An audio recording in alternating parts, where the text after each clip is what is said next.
will not be happy with that. Tompinai, if they get a 3-star here, not only does it put them in the lead for this war, I feel it also helps them to shake off that last war where they lost by a couple of stars. That has to be looming over them at this point. Yeah, unfortunately, it does. Look at that. Look at the start off though from Michu. I want to point out this Yeti blimp does not drop the rage, saves us for the queen charge, and that's because he's got easy value picking that off. Did not worry about having to contend with the queen, who's just on the outskirts there. Not a lot of damage value coming into that, but shapes up this great path for the queen to make her approach towards the town hall.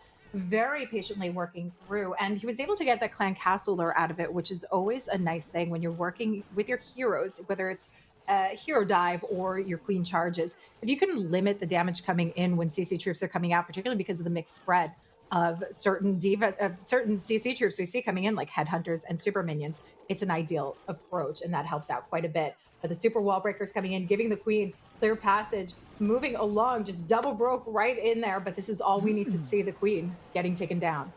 I'm surprised he sent the second wall break. I thought he was going to actually save one of them for the Barbarian King, since the Queen would have continued to take that route, but she will get to that Town Hall and take it down pretty easily, so he does now start the Dragon Riders. Nice early freeze onto the Archer Queen, getting the scatter shot as well for nice value, since the Dragon Riders are quite clumped up. Here come the Headhunters to help take down that Queen, and the pathing he has for the Dragon Riders right now is fantastic. Still has the Barbarian King left over, though. I think he's just waiting to see. Oh, no, there he comes from the top of the base. I guess he's just going to try and take out the outside. I'm really surprised he used that second wall break. Yeah, that king would have been ideal to come in for this back end, either for the scatter shot or even the multi-compartment to keep the pathing force through into the core of the base, where we have the additional multi and that air sweeper pushing along. But the king rounding the corner, taking care of the cleanup, and we still have a ton of drag riders left over, and we've got the queen. She's got her ability. 49 seconds left to go with it converged all in this one compartmentalized central area. He's got an easy, powerful push to try and finish a job. The Royal Champion jumping through as well. The invisibility was perfectly used prior to that in order to turn the enemy Royal Champion invisible, help keep her alive. He's still got a rocket balloon he can send in to the Archer Tower. Thought he was going to be sneaky and send it into the storages down the bottom to help with time. The minions actually go down there to the red air bombs. 20 seconds for the Queen to get through this wall, but it should still be enough here. Tompinai Empire taking an early lead. I'm just waiting to make sure no skelly traps pop and distract all of these troops. Then I can eat my own words. But no, I'm not jinxing him. It's a 3-star and a slight advantage to Tompinai. That 1-star advantage that they have right now, but also only 1% away. Minor slip up, and 98% can do in Tompinai for ATN to try and take the lead. But they need to get these connections on the 3-stars. And when you can slip up a player like Boom, you know you're in a good position on the start of the war. But, any given day, we can see just these defenses coming in solid from these teams and tripping up the best of the players in the world. Yeah, I think just picking up what I said yesterday about alternate attacks, it really doesn't matter. Anybody can slip up because their roster is so stacked that the rest of the team can just get the job done. So I don't think it matters that Boom is the player to slip up. They've certainly got enough talent to lift that, elevate the number of stars, but it is how they react to this, because as the war goes on, this is where it would certainly get trickier for them. So they really need just a fast turnaround here. I mean, it's alternate attacks. I don't think it's really going to impact them too much. They always seem to be able to turn around in these situations. But certainly it must be difficult, particularly with the world watching them, and they are expected to continue winning based on the reputation they've built. So I feel that is another factor that adds on to them as well. That does put on a lot of pressure for these players. Yo-Yo, though, we have been seeing doing exceedingly well and coming back to his roots with Lalo. This is a namesake for him, Lalo 23. And if he needed to come in, he needed to come in right now to try and make a connection for ATN to power along. Very patient with the approach to the town hall. Notice how he just gets that CC taken care of. The Queen with very limited damage as she approaches through, and in a good position to path around the poison bomb, which is perfect. This is going to keep her nice and safe. But I like the use. Again, we see this time and time again. the king, the royal champion, helping to forge the path for the queen and section off even more of the base for this Lalo. The royal champ is really getting a lot of value out of this and has the opportunity to take down that scatter in the core. Nice freeze onto the multi-target Inferno to keep the healers alive, but they are back in its range, so he has to use the invisibility. They were just outside of the tornado trap earlier, which could have been disaster had it have rotated the healers in towards the poison, but he's had a fantastic start here. I mean, you think this is the opener, and he's already taken out 2/3 of the base. We only have this right-hand side now. He's taken out the bottom left, the central area.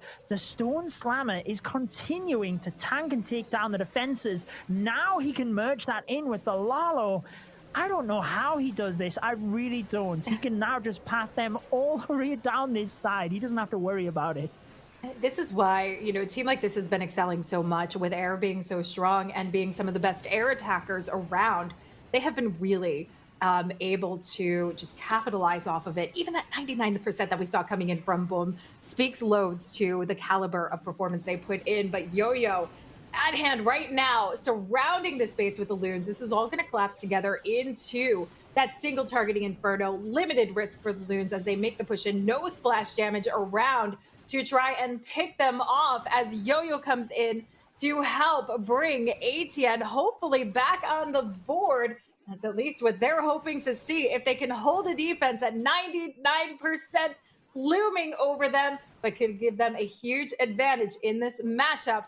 3 stars, though, are the way to get it going, and Yo-Yo does just that. Always thinking outside of the box. I think a lot of people would have defaulted to using the haste with the big stack of loons, which is what I thought he was going to do, but he actually used it with the 6 that he drifted into the back end to assure he got the air defense, keep the pathing of the main group of loons moving to that single. So always just having a plan for every single specific part of the attack is something I admire about watching ATN. So like you said, right back in this, and with that 99%, it does mean the pressure is on Tompinai to continue 3-starring themselves. It really does, because any small slip up does them in. But we saw these two teams come really close in the first matchup where we had the 298s and we thought they were going to keep it quite a bit through to the end. Worked out in Tompinai's favor in the end, and that's what they're hoping to see again. They had that lead there, but ATN puts them in a better position, kind of knowing that early on, because it means the pressure to perform is a little bit stronger towards Tompinai to have to produce. They know they're coming up against this 99%, and any small slip up is a big slip up. But Queen Charge Drag Rider, we have been seeing the strategy through and through. It is super powerful. And, let's be honest, Queen Charge, if you're not doing it these days in the meta, you better start learning it fast. It's very versatile. We get to see it with Lalos. We get to see it with the Drag Riders. And we even get to see it with hybrids and hogs. It is a huge navigating factor, and it's a great way typically to help pick off the town hall, though we do see this coming in from the other side of that. So we'll get to see the blimp to help factor that in. Yeah, and I think that's a really good point for people at home to take away as well, because even if you are a Town Hall 9, you can start learning the Queen Charge and it will see you through all of the higher Town Hall levels. So it definitely is an advantage to learn and become proficient with it, because despite which troops are in the meta, we've seen with Linnaeus of alternate attacks easily able to just switch to that new strategy because he's got the opener. And you can see in this one, making sure he's got that funnel to get her into the heart of the base. Enemy queen already down, sneaking in that headhunter as well. Has a jump spell, just trying to thin out the base here, get the 6 o'clock area down, and then he can jump the queen directly into that central part with the 2 multi-target Infernos, which is huge, to then swoop the Dragon Riders around the back. Yeah, this is a great way to kind of approach a base. You can already see the pathing that is set. That king not only cleared out those compartments early on the outskirts, taking down the structures, but he's able to burn through this ability and keep the momentum pushing forward, taking care of that cleanup along as well. And this is all forcing these drag riders through, meeting up with the queen. But we want to see the bypass through from the town hall straight into the core of the base and even along the outskirts slightly. The Royal Champ taking on the outlying defenses, and we will get to see the Drag Riders for the most part forcing back in to the tail end of the base where we have a scatter shot. He needs some life left over for this, and the Royal Champion, unfortunately, taking on too much damage, has to force her ability early. So it's up to the Drag Riders, who unfortunately get picked off. Only one here on the board, and the Queen is down for the count. This scatter shot could be holding a huge defense for Vala. Oh, that is devastating because he needed the Archer Queen to the left-hand side of this central area to get the scatter shot. I feel he lost a lot of healers moving into that area. I kept seeing Seeking Air Mine after Seeking Air Mine popping them off. Didn't really have many Coco Loons in order to send in. So maybe that was a big factor in losing that many healers and not being able to keep the Queen alive. But there's certainly still a lot of base left over that the Dragon Riders weren't able to get. And that is exactly what we were talking about, Lady B. Despite Alternate not getting that opening 3-star, the fact that it was such a high percentage means that they have been able to leapfrog straight away the second that Tompinai have slipped up. And this hits them fairly comfortably, but they can't get too comfortable knowing that Tompinai is going to be on their heels. And again, bringing in those superb defenses that we've been seeing this weekend. They've been the one team to really try and hold star counts down for most of the teams they faced off against. And again, I want to remind, they were able to hold MCES back yesterday to 13 stars, where ATN was only able to do that to 14. So that's a big feat at hand. And, you know, despite the fact that Tompinai came in with the 12-star wars, both of those matches was 12 to 13 and then 12 to 11. So that is huge. And today they've been able to hold ATN back as well to 13 stars in both of those matches. So, you know, it's a lot to say about those defenses that they have been just packing into the entire ESL Mobile Open so far. Yeah, and if only they could capitalize on that just a little bit more. Obviously, Alternate getting 14-star wars again and again, but Tompinai, like we said, only getting as high as 13 so far. So it is a little bit unfortunate that we haven't seen them capitalize on that advantage, but still plenty of time to do that as we have the rest of this matchup and potentially the grand final for them as well. Look at that lightning damage from Varley yet again. He always is able to just rotate the lightning spell so smoothly around the core defense, in this case being the Eagle, to get that added value and help to create pathing for his heroes. He's easily diving into this top area with the Ice Golem to support. It's amazing to see how quickly the pathing shapes up with those lightning spells. You know, you can just really start navigating where you're going to see the direction of everything moving along. And look at this Royal Champ coming in. We're clearing out the path, lining up towards a town hall so that Blimp has a much safer approach to help pick it off. Though this Royal Champ's doing some phenomenal work here. Unfortunately, gets sucked up by the tornado trap, and it's preventing her from finishing clearing out the compartment. But the ability being held off is going to be just enough to do this. I'd love to see that multi get taken down, but it's not going to be quite enough on that end. Nice hog, actually, though, to take on that outlying air defense, trying to limit the risk. And it will actually get it down. This Blimp has easy passage coming through, and we can see it's just like a corner pocket for these Drag Riders to actually have to take down. Very, very nice in order to identify that, because what it meant was the Dragon Rider in itself could have taken down that town hall. I mean, I don't think the balloons got much damage, but a single Dragon Rider, if you get it directly to the town hall, is able to take it down as long as it's right on top of the town hall in terms of that battle blimp, which as it was there. So beautiful identification from Varley. And look at those back-end rocket loons as well to just pick off the archer towers, meaning the Dragon Riders really don't have to go as far. But more importantly, he's able to start with his cleanup minions over in that area. Beautiful job by Varley.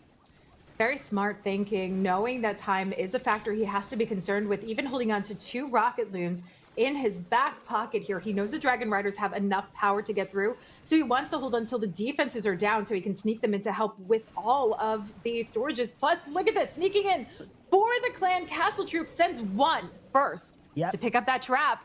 Absolutely OP move to ensure the CC goes down, and he does not run that risk of a time fail. Wow. And it's very important because there's 16 seconds left to go. These troops would have to backtrack into the center. And he knows with traps, he could wind up with a miss, but didn't want to risk it and picks up that 3-star. That one top level play of delaying the second rocket loon did get him the 3-star. There was 2 seeking air mines. If he just sent them both in, a little bit careless towards the end, that would have been the end of the attack and the 99%. So that really does just show, never underestimate, never try and swag and get clever towards the end of your attacks. Always play it safe and go as planned until you've deployed everything and you can't do anything else. Really, really good job by Vale there, making sure they are still in the lead. Yeah, they're definitely staying on their toes. And in a match like this, it's very important not to just really play any risky moves, but as you mentioned, not waste anything. You have to think about what spells you have left over. Don't risk swagging, and definitely don't risk just running in too quickly on using your last deployment of troops. But you know, they've got spotters here, and I think that helps out quite a bit, is having your team help back you up with any of these things that they wind up do spotting. Now Al Mu'allin coming in again with more drag rider action here. With a queen charge approach, and we've got the opening for the king to work into the eagle compartment. This is all to line up the queen, pathing and push. But I'm curious how he's going to navigate his queen. We've got the voided out wall, that dead zone there on the outskirts, where he can actually force the queen along into the multi and force that royal champion through if he wanted into the scattershot compartment. Yeah, Al Mu'allin getting the 3 stars in the opening round, but then falling short in the last matchup. Now he really needs this, because it would mean past the halfway point, Tompinai would be behind again. I have to say, though, I love the use of that battle blimp just to sneak into the scatter shot, snipe that off with the Yetis, lure the clan castle troop. Really smart play there in order to be able to do that. And he's doing pretty good in terms of his hero dive, now sending in the wall breakers to help his queen charge down the bottom. And with that scattershot compartment down, it means the queen can just focus her fire straight through. Do you think he's aiming towards the town hall here? He still has another wall break. He does have another wall break, and he got rid of his blimp, so he's going to have to, because he used the Yeti blimp. He's got easy access using the Yeti to actually shape up the funnel for the queen, so he can drop an outlying wall break to send along, get the queen to weave back inside the town hall compartment. I mean, this is perfectly planned out and calculated, and a beautiful path for the queen to take. That royal champion too, I don't know if you noticed, but she nearly took down that scatter shot in the center of the base, which would have been huge. But the queen is offering exactly the value that this needs. Again, we get to see these drag riders with very limited defenses that they actually have to take down. I was going to say a very smart move, but had already set up the funnel across that side. Knew that the super wall break could get the splash damage onto multiple walls and open up that compartment by the town hall, using the safe deployment on the outside, not trying to risk going all of the way through the base. So a really good job. The queen gets the single as well before pressing the ability. That is huge in terms of the dragon riders moving through, because as you can see, there's really not that many defenses left. Using the invisibility spell for the balloons on that side in order to make sure he's not swagging that, but time is the factor here. Storage is in the center, Headhunter's trying to help out, but I really am not sure he's got enough for this right-hand side. Oh, 14 seconds left. The loons actually make a nice split over to the storage. That's one of the highest hit point structures remaining on the board. But even with that split, as you mentioned, there's a lot left over here. 2 seconds left is not going to be enough to secure it. And they are left with a 98% 2-star. Oh, this is again handing over a huge advantage to ATN. Oh, that is devastating, because that base was crushed. That's the risk with a lengthy queen charge. We did just mention learning the queen charge. That is one thing you have to be careful of, is time. And he did start the dragon riders down to the bottom relatively early, in the sense that the town hall wasn't secure, so he didn't really have that much of a backup plan for it. But he had to get it started, because ultimately he knew he was running the risk of that. And unfortunately, it was the defining factor. And alternate attacks now in a commanding position to push on through to the grand final.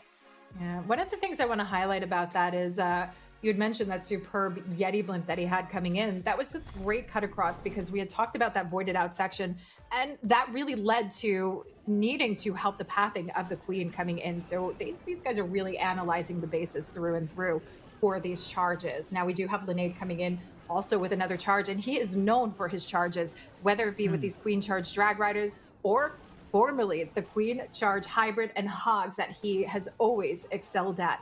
So we want to see big focus coming in on the queen, but we still have this moated section. So we're going to need a jump to carry the queen across into the town hall compartment, but the king also helps ensure the pathing moving along into that direction. Yeah, very nice job using the king. I love seeing this in the current meta where we often have the king diving into one compartment and not only taking out the defenses there, but also just setting up the pathing for the queen to get over into multiple compartments. Like you said, still has that jump spell, just being patient on that one. Might as well wait until the queen takes down this lava hound free from the defenses. Does have that one expo that the king didn't manage to get, but he's able to get through this relatively okay and can save the jump until he's just a little bit closer towards the town hall. So the queen still hanging on to this ability, drops that rage and gets a loons in it to try and force them through. They're going to help with some of the defenses and picking up some traps, exactly what you want to see out of this. But those healers taking some shots, but he keeps the queen alive, drops that invisibility spell, tries to keep the heat off of her to get as much out of this as possible. And we've got the royal champion to try and finish the connection. Now, if this queen can beat through the wall because she's held onto the ability, taking down the multi is huge and definitely needed to keep the drag riders out of the center of the base. And she does just that. Yeah, being able to connect into that jump, and surprising to see the multi reachable from that bottom compartment. Thought it might have been just a tile up over, but I guess he's stuck in where he deploys it, maybe not thinking that somebody's jumping into the town hall. Linnaeus taking advantage of that, and with the core multi down, he can now just push everything towards the right-hand side of the base. Nothing going to stop him now.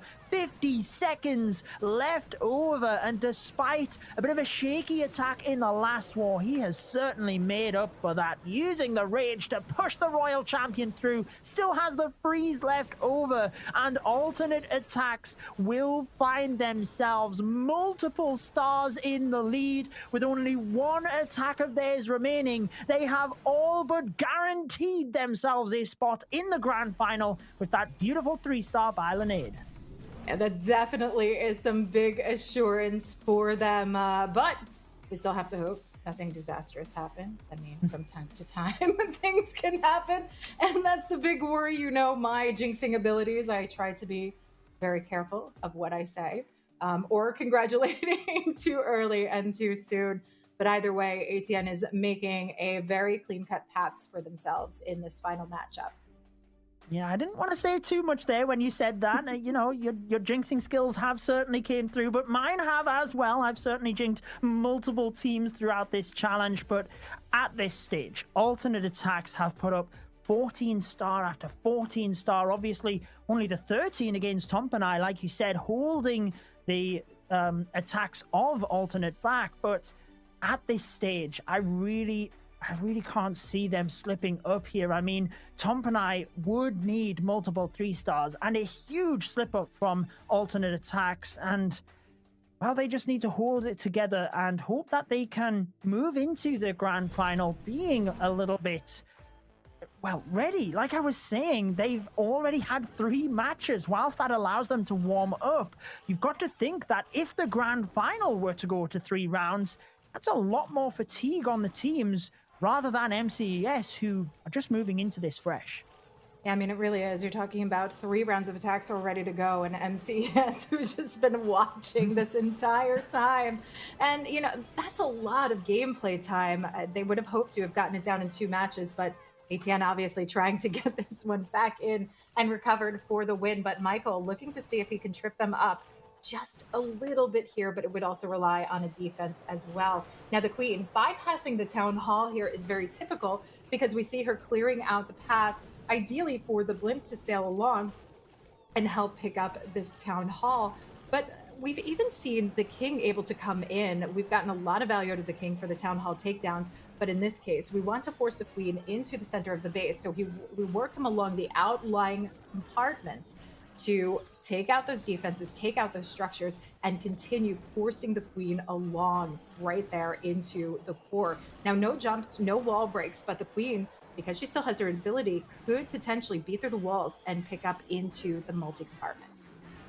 Yeah, and I think as long as he gets everything else in time here, it certainly would force the queen. But look at the damage from the super minions in combination with the Expo. The ability will go off. She's managed to take out all of the Expos in that compartment now. But with the Town Hall about to fall, he can start the Lalo from the right-hand side, hoping to just keep away from that multi-compartment. Queen stuck on some air skellies, and how long will it take her to get through to that compartment as the single even locks on here? Michael has a decision. Does he save the queen? He does not. But already, red air bombs getting triggered from the healers. That is huge if he can direct the balloons into the center. And these loons starting to lose some steam and some freezing? traps. He does freeze it. And this will give him exactly what he needs to get that taken down. Huge pack of loots coming through into that rage. This helps out quite a bit, and despite the tornado trap here on the back end, he's got so much to get into that wizard tower and the rest of the defenses. He has 30 seconds left to finish the job, uses that invisibility spell. Judo, you've said it time and time again. Don't risk it, don't swag it. And Michael making that right call, not leaving anything to chance, and giving Tompinai yet another 3-star on the board. Is it going to be enough, though, to try and take down ATN? It's going to be a tough road because we know ATN have this huge advantage now. They certainly do, and we can set the scene for you here.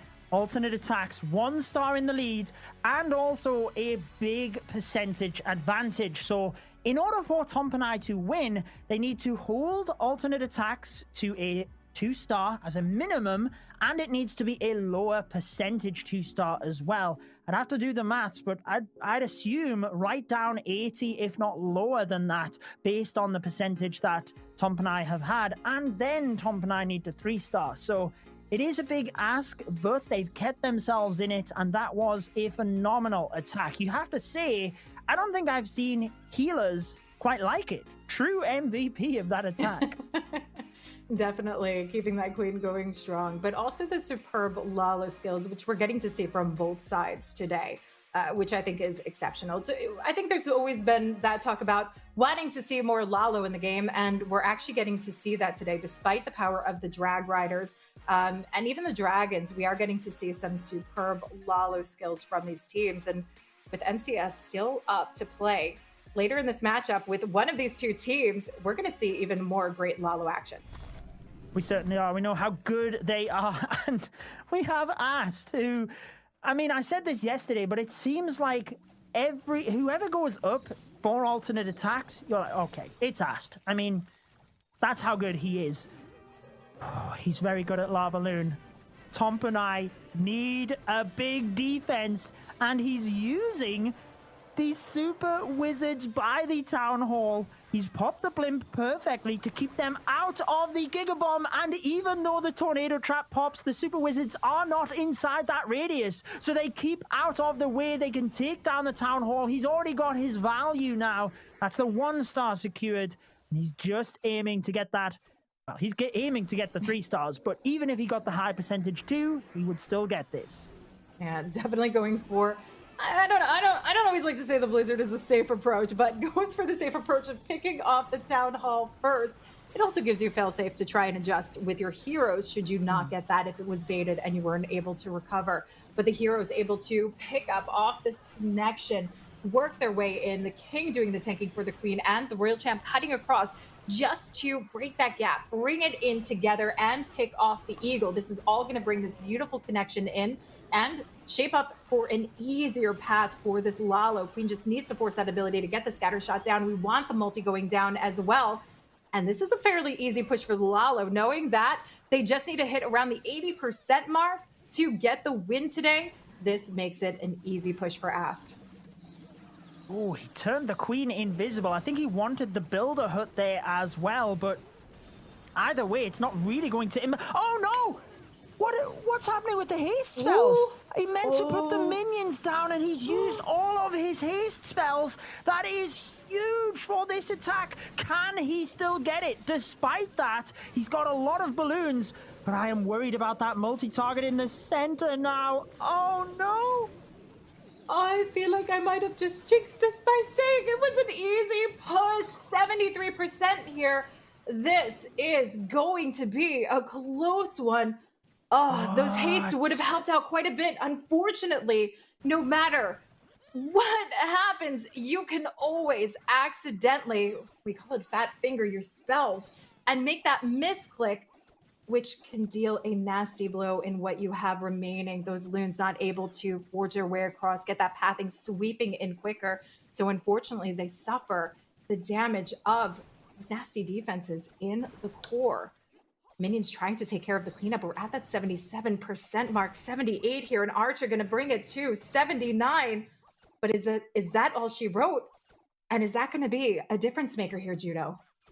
Oh, I think it's going to be enough, you know, because when you look at the percentage, it is 3.3%. That's only after 4 attacks. So when we multiply that, there's enough. They would have had to get an 88% 2-star-ish in order to have secured that. I can't even think straight. I don't know what Ast must be thinking right now.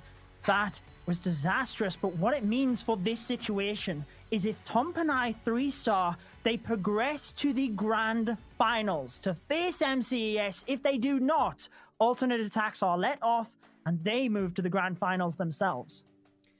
Yeah, this is a bit of a pickle for ATN. Not much they can do now at this point. Just an unfortunate misclick of spells when trying to switch over to the minions, like you said, for the cleanup here, which could really cost them if we see this 3-star coming in for Tompinai. I bet they're taking a nice deep breath right now, making sure that they cross every T and dot every I on the plan that they have coming in right now, because it is for that grand final matchup against MCES. Well, it's Croissant. He got the 3 stars in the first one, but like we said, Tompinai only got 11 stars last war, so he was one of those players that slipped up. But we know how good he is. 3-star and they progress. This is so huge. Already using his lightning spells, and he's making a push towards that town hall, which will help to set up the pathing for his Hydra. And notice he will still have the battle blimp as well.